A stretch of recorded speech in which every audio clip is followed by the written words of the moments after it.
teach is to touch a life forever. And for Clarissa Delgado, she's made it her life mission to touch as many lives as she can.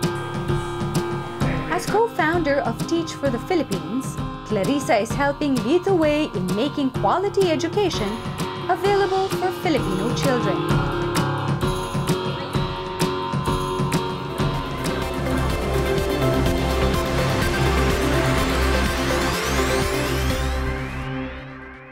Clarissa Delgado, welcome to Leading Women. Thank you so much for having me, Angel. The pleasure is ours, and thank you for inviting us over to your office, Teach for the Philippines. Yes, welcome. Please educate me on Teach for the Philippines. We've been around since 2012 officially, but we came and were born from the shoulders of giants. So our original organization was called Saklat Sisikat Foundation, and that was a reading program that had been around since 1999 to 2000. And in 2012, we transitioned to Teach for the Philippines, and what we do now, we have three programs. The first recruits, selects, and trains education majors and non-education majors and invites them to teach for 2 years in public school classrooms around the country. Our second program continues on that experience by inviting those who are interested to perhaps consider a career working in a local or national government office as a technical assistant. So building on their teaching experience and now leveraging that to help them understand the role of what the administrators do in the country. And then our final program actually works with existing public school teachers and recruits and selects among them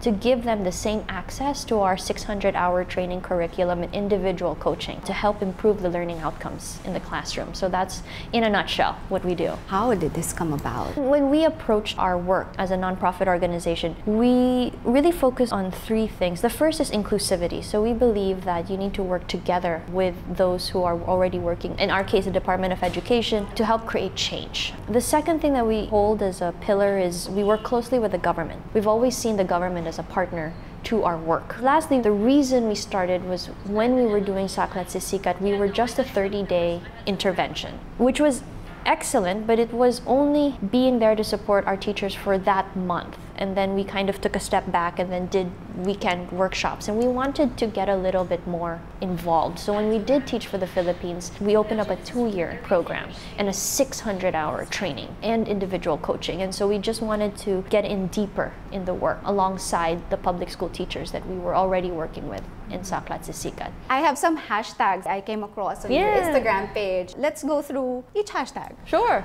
Buhos, gapang, Yes. puso, kapit, Yes. alab, Yes. and bangon. Yes. And not in that order, because you have from 2012 or 2013. And what do those words mean to you? So you get right at the core of our work. So every class of teacher fellows, as we call them, they begin their time with us for the first 200 hours of their 600-hour training. They're holed up together and they go through pre-service training. And each class, kind of like the PMA, they nominate a word that represents their spirit or their soul. That's what those hashtags are, and they know each other through that. The general hashtag for the whole organization is Para sa Bata, Para sa Bayan, which we've been saying since 2012 to remind us that this work is not about us, but this work is about our kids and about our country, something much bigger than all of us.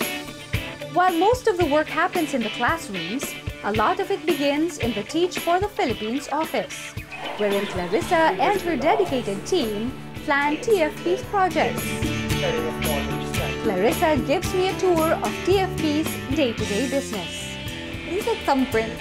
Yeah, so this is the fingerprint and the idea that everybody can leave their mark in their community. This office space used to be a bodega. So it was just a storage facility that we converted into an office. So it's small, but it served us well. Here's your mantra, para sa bata, Para sa bayan, yeah, exactly. And these are our core values. And over here, so this wall means something to us. You'll see the hashtags you were mentioning earlier. Yes. Exactly. So every class has. And so our 2018 class is still finishing up. This is our 2017 Puso. They were our first cohort to go nationwide. And you'll see their names as well as where they're placed, what school they went to, and what their major was. I think one of the things to notice is that not all of them are education majors. So we have education and non-education majors that we select into our cohorts. A lot of our selection criteria is on soft skills. And so we try to gather together everybody to get behind education. Interestingly, for the 2018 cohort, cohort, we have existing public school teachers as part of our cohort as well. Nice. So education, non-education majors with no teaching experience, and then those with teaching experience. Yes. Must be so proud. Oh, of them, always. Yes. And this wall gives me so much pride as well. These are our alumni. So from the 2013 cohort, 14, 15, 2016, so we have 164 of them this year. In May 2019, all of these faces that you see here will move over. Oh. And this to me is why everybody wakes up in the morning and comes to the office, is for these guys and the 50,000 students that they serve. Okay, so I understand that your other teachers are not education graduates. So how do you inspire them and how do you encourage them to love Yeah, absolutely. teaching? For the non-education majors, I think they come to us because they're really inspired by a career with a purpose. They are very keen to understand how they can be involved in a community and serve the community. More than that, I think by now, pretty much every person that we meet or anytime we go out, somebody knows somebody that was a fellow or a teacher or involved some way in Teach for the Philippines. My sister, my brother, my cousin. Since we started 6 years ago, there's a real clear understanding of the community, of individuals that are involved in our organization, and there's a deep desire to be part of that community and welcomed with open arms. And then as you know, the wall behind you, they remain close for life. So it's a group of people that are very special, very motivated, servant leaders that have your back. What is it they like about teaching? What thoughts do they share with you about teaching? So many. I think to a man, the first response that they would all have, because I taught myself, would be you teach for that 2 seconds when you see the child understand what you're teaching them. It's a humongous motivator to see your children and your students get it. And then I think they stay because of each other, because their students come back and tell them what they've learned. They see their students grow. They work with the parents. And as I mentioned, they're each other's pillars of support. Second parents, really. Yes, definitely. Everything that I purchased love and help other women. Right. And help me understand that this is your desk. Yeah, this is my favorite place to work in the organization. And as you can see, it's pretty informal and accessible. Our whole office is built this way, so it's an open plan office. So we all happily work quietly next to each other. It's a nice, simple spot without any clutter. It's just reminders of the 6 years and Exactly. This is our wall of memories. Waiting for your picture with the Obama.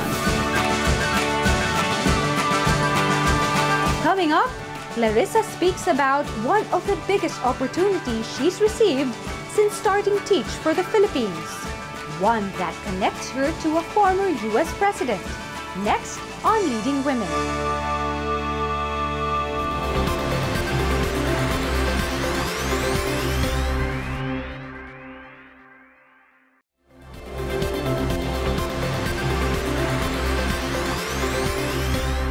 Teach for the Philippines has been recognized all over the world for its hard work and dedication to help improve the education system in the country. Last April, Clarissa received great news as she was selected as one of the 2018 inaugural fellows of no less than the Obama Foundation. Congratulations, you've opened the door of opportunity by being selected as a fellow for the Obama Foundation. Yes. This year. Yes, the inaugural class. Yes. How happy were you or are you when you received the call? We are so privileged for the opportunity. Over 21,000 people applied from it for the inaugural class. We're the only program in Asia at the moment. In essence, what they do is they choose the fellows because they believe in the approach that we each have to our work, and we work across such different sectors. So it started this April and it will continue until 2020. And we have 4 gatherings in person, and throughout the way, they will help uplift our work, our voice, and continue to help us understand how to deepen our approach in the community. President Obama and Mrs. Obama were very big into community development. President Obama himself was involved as a community organizer. So these are core values that they hold to be stewards for the work, for the people that they represent. I'm really looking forward to participating, really excited about the connections and the relationships that we've already started to build among the fellows, as well as to welcome the new fellows and build relationships with them through the years. You mentioned 21,000 applied. Yeah. What was it like to actually sit down and tell yourself, I'm applying for this? Well, very easy, because I really didn't think that anything would happen. We apply for many, many things in Teach for the Philippines and a lot of grants. And this is not a grant opportunity, but we are always told no. So this is just one or the other. Wow, and this is a big, resounding, overwhelming, happy yes. Yeah, I think the confidence that it gave us that we were on the right path, being recognized that the work we do to be inclusive, the work that we do to work alongside our government, the deliberate, slow and steady systems approach that we take. There's always peaks and valleys, right? And I think after a while, the valleys wear you down and you don't know how to pick yourself up all the time. And I think this opportunity really helped push us along and tell us, no, we're on the right path and we just need to continue doing things deliberately and slowly and focusing on the fact that this work is not about us, but about our communities and about our students, and let that guide our way forward. Being a fellow of the Obama Foundation, what does that mean for the Philippines? What does it mean for education and for the children? Well, we will have access to a network of young civic innovators all over the world. We hope collectively to be able to bring the strength of those relationships and that knowledge, that global knowledge, back to benefit the Filipino students that we work with. We have worked so far with about 50,000, and so just continue to hope to deepen that. Your team, how happy were they? They were all shocked. I think, again, we eat no for breakfast. So this was surprising. It's definitely an energy booster. With new doors opening up, opportunities continue to come for Clarissa and TFP as they hope to grow their cause. Cause that Clarissa has felt very passionate about as she was growing up. What is it about the children and education that is so close to your heart? I grew up largely inspired by my grandmother. She's a remarkable woman. She fought for the country in the war. It interrupted her studies, but she still completed them to become a doctor. She was the only one in her family that they could afford to send to Manila for education. They came from Bulacan. And so she, in many ways, crossed this doorway of opportunity.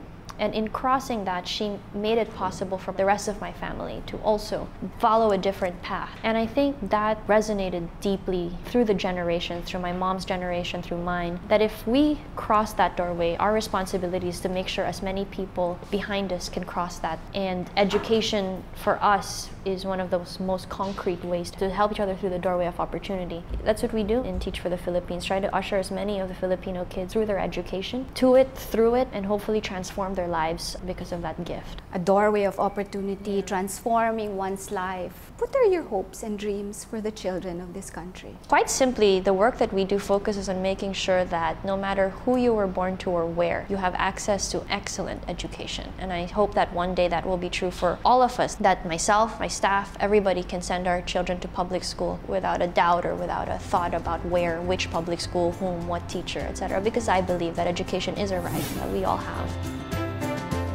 Up next, Clarissa talks about what's to come for TFP, coming up on Leading Women.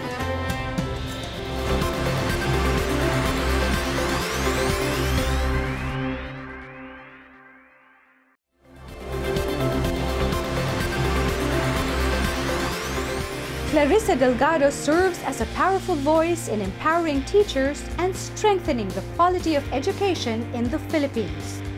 Together with an equally passionate team and a cohort of fellows, Clarissa is also paving the path for future community teachers. So where are you needed? Which communities? What kind of communities are you? Everywhere. We teach Luzon, Visayas, Mindanao. We teach in big schools, 8,000 kids. We teach in small schools, 1,000 children. We teach across basically K through 12. And so we just support the grade levels and at the subjects where the principal in that school community needs the most support. Why do you like education? What makes you so driven, so passionate, and so excited about education? Any type of transformative change, any type of growth involves a component of education. My hope is that through our work together, we are each making each other the best version of ourselves. We're making our students the best version of ourselves. We're working so that our country can become the best version of itself. That the only way this is going to happen is if we invest time in improving our collective education, both in the four walls of the classroom, but also outside of the classroom, and how to be just the best human being you can be. So our program not only does curricular work, but we also focus on life skills, social emotional skills, community work. And at any given minute or second, you're thinking about and doing something to help better the lives of individuals, of teachers, of children who you feel should be educated? Every minute I spend reflecting on what or where have I been ignorant and what can I improve. And so every minute is actually spent learning. And I think in that dedication to trying to be the best self, that's the only way that I can serve others better. So when my well is full, I have something to share. And I think that's how I look at my daily schedule and work and every opportunity, where how can I learn, what can I bring back, how will this help all of us improve? Clarissa says that education is a long game, and she's readying herself up for what is to come in the future. Do you think way ahead in the next year or in the couple of months? I have to. Being part of the executive team on the organization, you have to look ahead. So yes, I would say that most of the time it's day to day, making sure that we have enough for the year, but then of course there's a significant portion of my time looking ahead. How do you look ahead? What lies ahead for TFP? Right now we are focused on really diving deep into the measurement and the evaluation of our 3 programs and making sure that the research agenda that we have alongside our work is aligned and accurate, and that the data that we're collecting is really going to point us in the direction of how to transform and better serve our students. That's something that's going to take a lot of patient deliberation and alignment across the team, so we're excited about that. We're also hoping to work and grow the program where we're recruiting existing public school teachers, and that's been such a joy to see received well, and to continue to grow that. And then finally, greater support to the network of teachers that have graduated from the 2 years. They're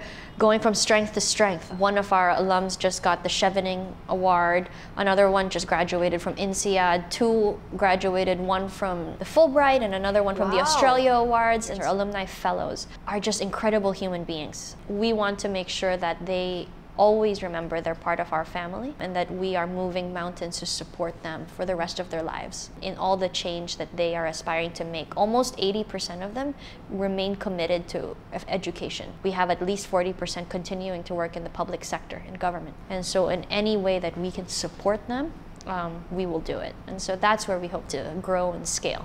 As they are fellows, you are one too. Yes, exactly. Exactly. The inspiration comes from them to you, and you to them. And then that's how an organization should work. It's a big responsibility for these teachers to care and look after and be mindful of all these children. Yes. Our teachers, they're typically the emotional first responders for kids, because they are the next most present adult in the lives of so many children, right? A leading woman, Clarissa, what does it mean to you?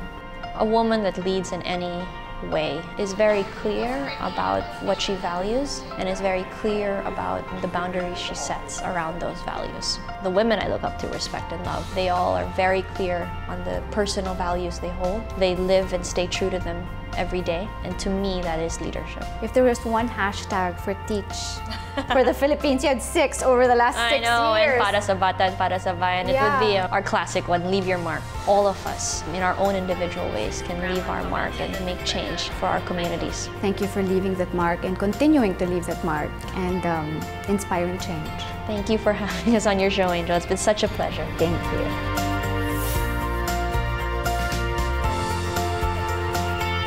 Clarissa Delgado has and continues to be a major advocate for education in the country.